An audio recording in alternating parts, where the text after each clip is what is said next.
how to gain what you want through concentration.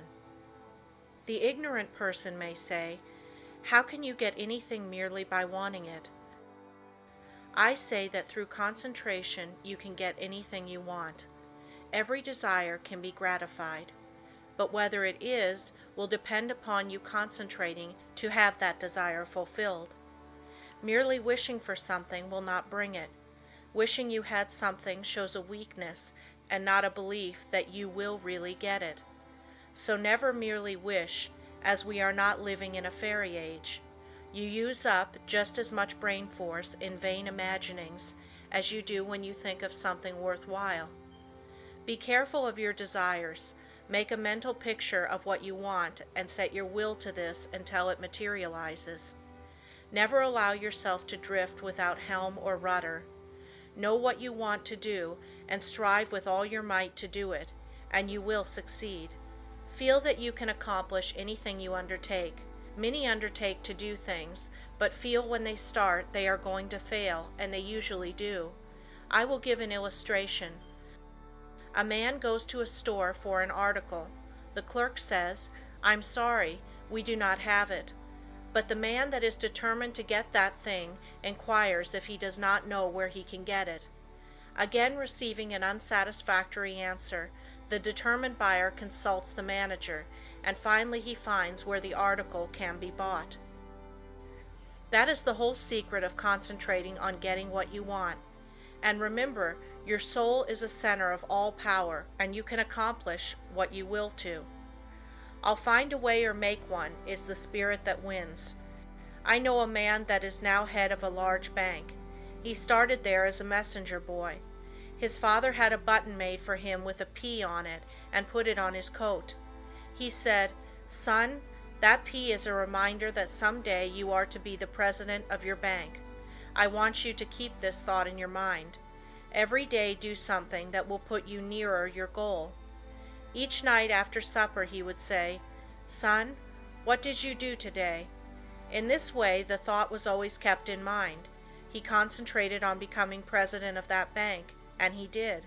His father told him never to tell anyone what the P stood for. A good deal of fun was made of it by his associates, and they tried to find out what it stood for, but they never did until he was made president, and then he told the secret. Don't waste your mental powers in wishes. Don't dissipate your energies by trying to satisfy every whim. Concentrate on doing something really worthwhile. The man that sticks to something is not the man that fails. Power to him who power exerts. Success today depends largely on concentrating on the interior law of force. For when you do this, you awaken those thought powers or forces which, when used in business, ensures permanent results. Until you are able to do this, you have not reached your limit in the use of your forces. This great universe is interwoven with myriads of forces. You make your own place, and whether it is important depends upon you. Through the indestructible and unconquerable law, you can in time accomplish all right things, and therefore do not be afraid to undertake whatever you really desire to accomplish and are willing to pay for in effort. Anything that is right is possible. That which is necessary will inevitably take place. If something is right, it is your duty to do it, though the whole world thinks it to be wrong. God and one are always a majority, or in plain words, that omnipotent interior law which is God, and the organism that represents you, is able to conquer the whole world if your cause is absolutely just. Don't say, "I wish I was a great man." You can do anything that is proper and you want to do. Just say, "You can," "You will," "You must." Just realize this and the rest is easy. You have the latent faculties and forces to subdue anything that tries to interfere with your plans. Let the troubles and responsibilities of life come thick and fast. I am ready for them. My soul is unconquerable. I represent the infinite law of force, or of all power. This God within is my all-sufficient strength and ever-present help in time of trouble.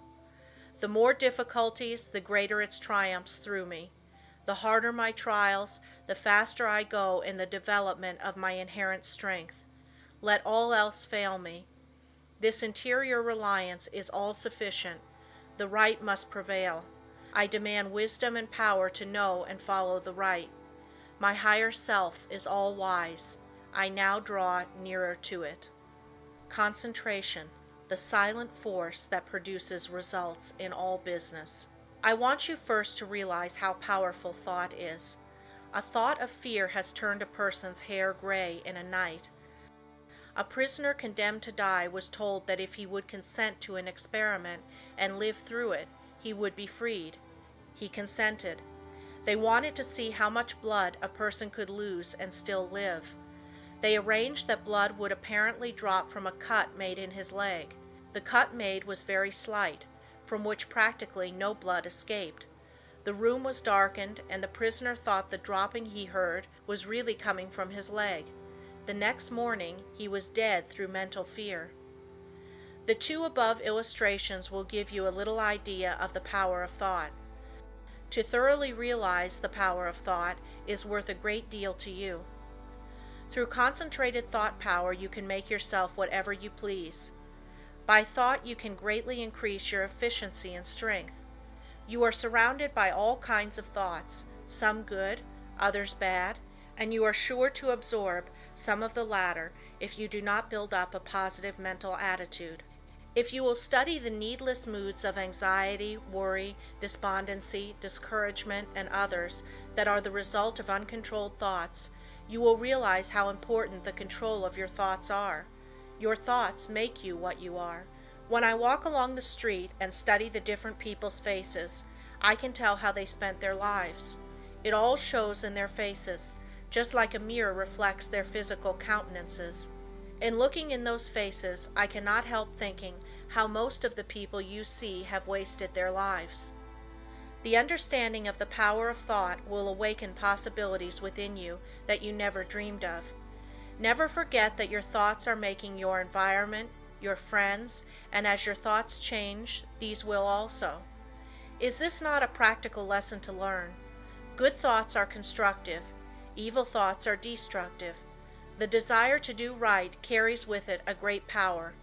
I want you to thoroughly realize the importance of your thoughts and how to make them valuable, to understand that your thoughts come to you over invisible wires and influence you. If your thoughts are of a high nature, you become connected with people of the same mental caliber, and you are able to help yourself.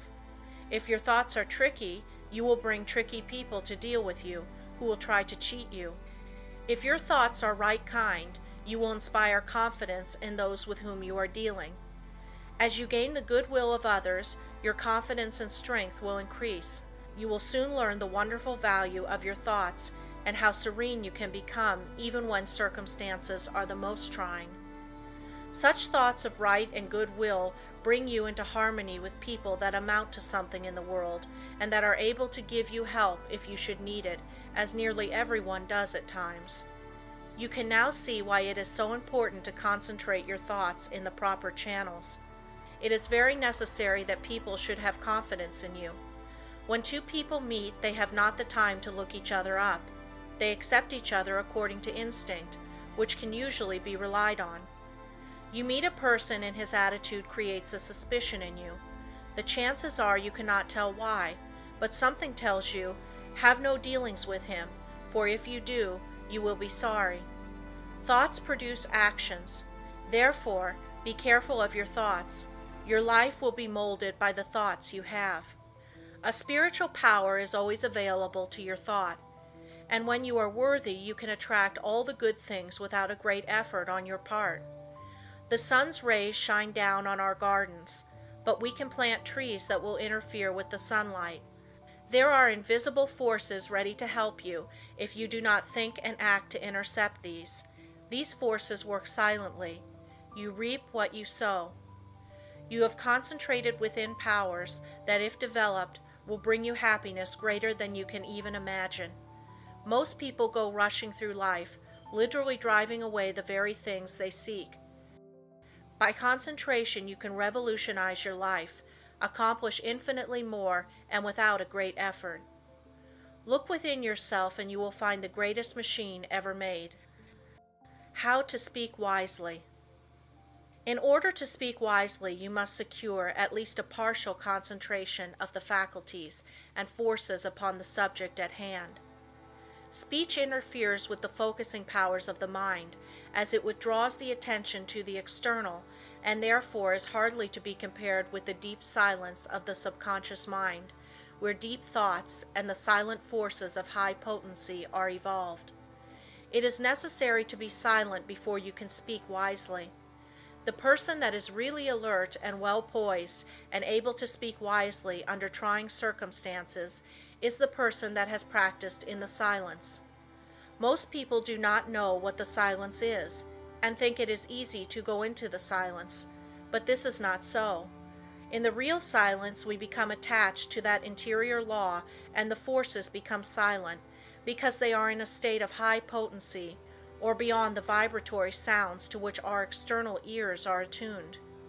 He who desires to become above the ordinary should open up for himself the interior channels which lead to the absolute law of the omnipotent. You can only do this by persistently and intelligently practicing thought concentration. Hold the thought. In silence, I will allow my higher self to have complete control. I will be true to my higher self. I will live true to my conception of what is right. I realize that it is to my self-interest to live up to my best. I demand wisdom so that I may act wisely for myself and others.